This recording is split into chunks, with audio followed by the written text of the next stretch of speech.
This is no ordinary whistle. This whistle is 3D printed. Now, for those who don't know, 3D printing is the process of building up an object one layer at a time.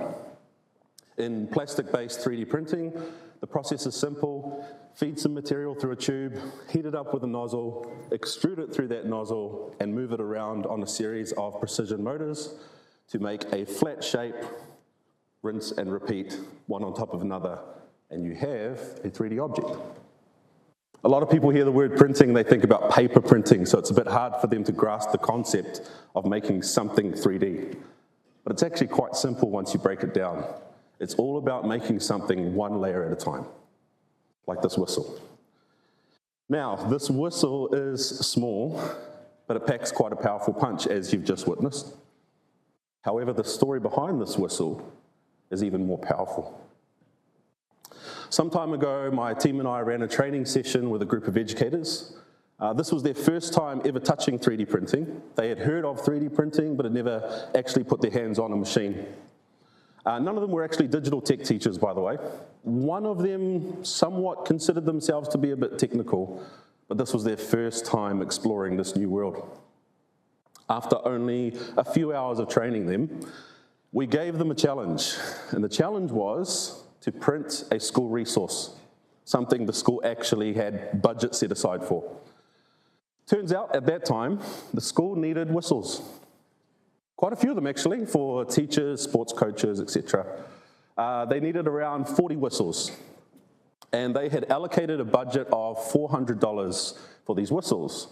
So simple math tells us that's $10 per whistle. After this initial training session with these educators, we showed them how to find free designs online to use their new 3D printers with. And they actually found this very same whistle that I have today for free online. They downloaded it and printed the entire batch of 40 whistles in one single afternoon on a single machine. Now, here's where the powerful part kicks in. The total cost to produce each of these whistles was 5 cents. I love hearing the gasps, it never gets old. Let's take it a bit further, all right? Let's do some maths here. So 5 cents a whistle times 40 whistles is a grand whopping total of $2. In one single afternoon, the school saved themselves around $398. Now, let's take it a step further. Imagine if a school replicated the same amount of savings printing other resources. You know, things like human heart models, skulls, tool holders, art supplies, etc., etc. Imagine if they did this every single working day in the school year over one school year. I had to work out how many actual days in the year teachers work. And aside from the teaching days during school term, of course, they come in during school holidays from time to time to prepare as well.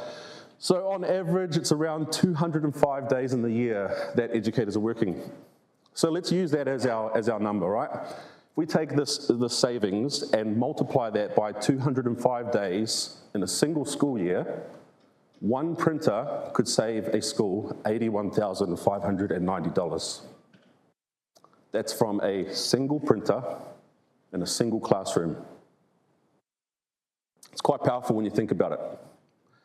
And as we've explored this wonderful world of 3D printing and working with educators all over the country, we've come to realize that 3D printing is not just for the classroom to use with students, it's also for the educators. It empowers educators to make their own resources, to innovate in the world that they belong to. This is just one kind of aspect of the power of 3D printing, and I want to share a few others with you today to demonstrate how incredible this technology really is and where it's going. 3D printing also enhances culture. So one day my team and I were sitting around and we thought, I wonder if we could use 3D printing to design our own unique taonga. Now, for those who aren't familiar with that word, in the Māori language, the word taonga means treasure or something that is precious. It can be used to describe objects, places, and even people. And so, in this case, we decided to design our own taonga pendants. But instead of just slapping some Māori stuff together and hitting print, we wanted to make sure that it was done authentically, properly, through the lens of storytelling. So we spent a bit of time researching various shapes and patterns, brought those elements together, and printed our own unique taonga, something that was meaningful and special to us.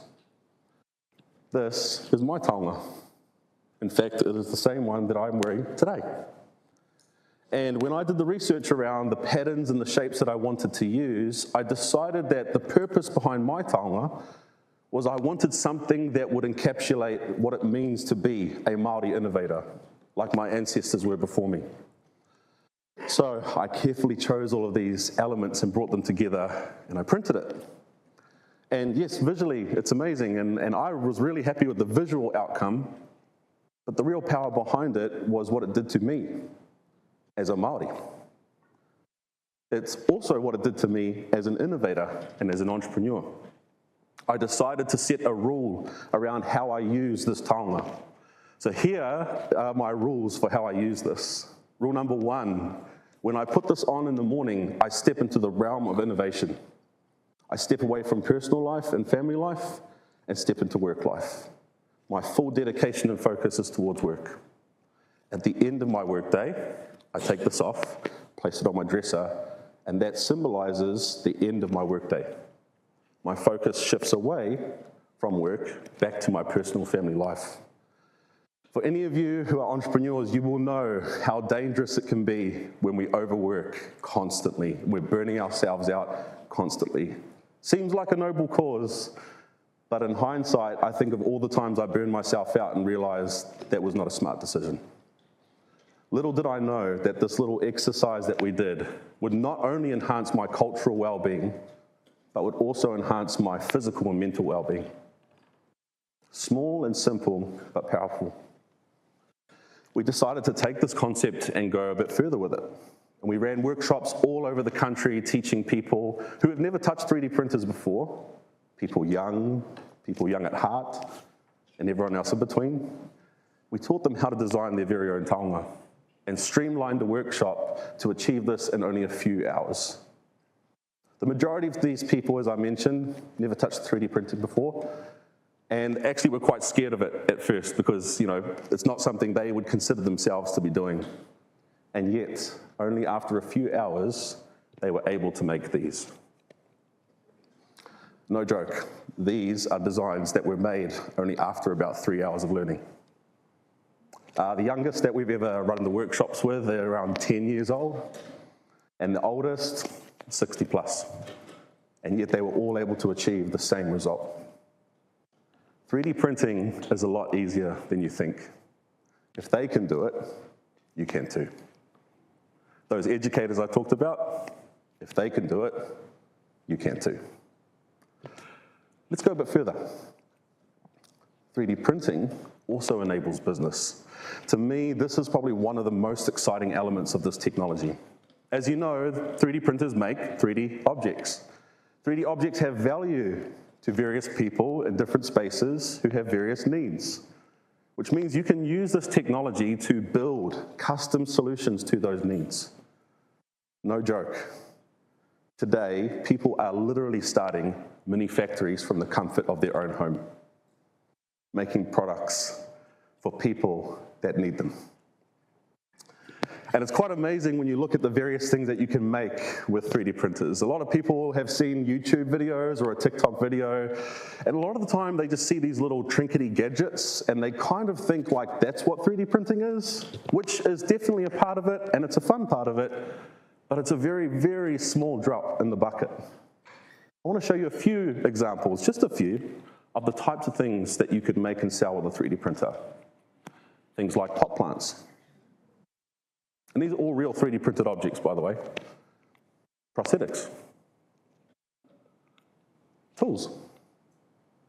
And even custom awards. Most of these things I've shown you today, we have real experience in making and selling. We've proven that it works. And if you look online, you'll see thousands and thousands of other people have done the same. And yet it makes some of us realize, well, this technology is so incredible, but hang on, why is it not everywhere yet? like TVs, computers, or even paper printers. Why are we not seeing 3D printers in every home or school? This question is a bit complicated to answer. There are many different factors that contribute towards this, but from my experience in talking with hundreds of people around the country, majority of which, by the way, are not technical people, I've come to realize that there are three main contributing factors that hold people back from trying 3D printing. Number one, people think 3D printing is too technical. Now, I'm going to show you a photo. This photo might scare some of you. And I'm going to ask for a show of hands who gets scared when they see this photo. But this is a real photo of a real 3D printer. Raise your hand if looking at this machine scares you. Yeah. To me, I look at this and I think, wow, like I'm so glad somebody made that, because now we have like better 3D printers. But let's be honest, right? This looks like some kind of modern day medieval torture device. However, in technology, as you know, we have to start somewhere. And these were some of the first desktop 3D printers. Surprisingly, 3D printers were actually invented in the 1980s, the concept of 3D printing. Some of the world's first 3D printers were built back then, but they weren't accessible to the public until much, much later on. This was one of the earliest forms of machines that you could use on a desktop. Thankfully, we've come a long way, and like every form of technology that grows in success, eventually there's enough economic demand and enough competitiveness in the market that companies start making better machines, they make them faster, they make them cheaper, and they make them more user-friendly and accessible. Today, this is what 3D printers look like. Sleek, minimal, and my favorite, black. I like black-colored machines, they're cool.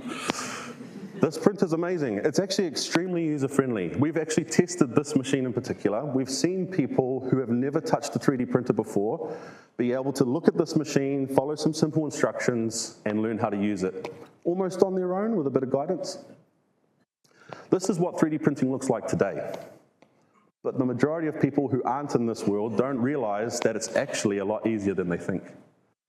Reason number two, 3D printing, I am not creative. People think, well, you've got to be some kind of creative genius to be able to use this technology. And yet, as I demonstrated with those educators, there are websites that have thousands and thousands of free designs that you can download and print as many times as you want. Websites like this, websites like this. The open source world is incredible. People with design skills from all over the world are sharing their unique ideas for free that you can print in the comfort of your very own home. I want to introduce you to somebody very special. This is Vanessa. Vanessa recently retired, and she spent an incredible career working as a librarian in public primary schools. Vanessa, over the years, has dabbled in many different creative arts. Things like furniture building and restoration, painting, quilt making, etc., etc. However, when it comes to creative technical things, she's always felt a bit intimidated to try new technologies because she never considered herself to be very technical. I'm happy to announce today, Vanessa runs her very own 3D printing business at the age of 65.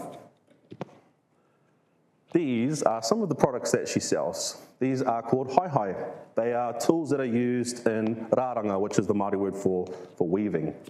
And they're used to mark strips of flax at very precise measurements. So when you strip the flax and you go to weave it together, it works beautifully, and it looks nice and symmetrical, and it functions the way it's supposed to function. These tools are perfect for beginners. And Vanessa stumbled into this opportunity when a friend of hers who teaches classes regularly came to her and said, could you make these for me? I have a huge need for my students to use these. Every time this friend teaches a new class, she comes over and places an order with Vanessa to make a set of these haihai. And over the months and years that Vanessa has dabbled in selling 3D prints, I've estimated that she's made somewhere between $5,000 to $10,000 just doing this on the side at the age of 65. There's something else that you should know about Vanessa as well. Vanessa is also my mum. Hi, Mum. Vanessa is one of many who have been able to learn how to use a 3D printer and begin to harness its potential. If she can do it, you can too. Those educators I mentioned before, who have never touched a 3D printer and yet saved $398 in a single afternoon, if they can do it, you can too. Those young people who designed a taonga that made them feel special and significant, if they can do it, you can too. If any of you listening to my talk have felt that spark of curiosity, that spark of desire to explore this world, I encourage you to do it. Take the leap and give it a go. You will be surprised at how easy it is. And you'll be even more excited to see all of the various possibilities of what you can do with this technology. Kia ora.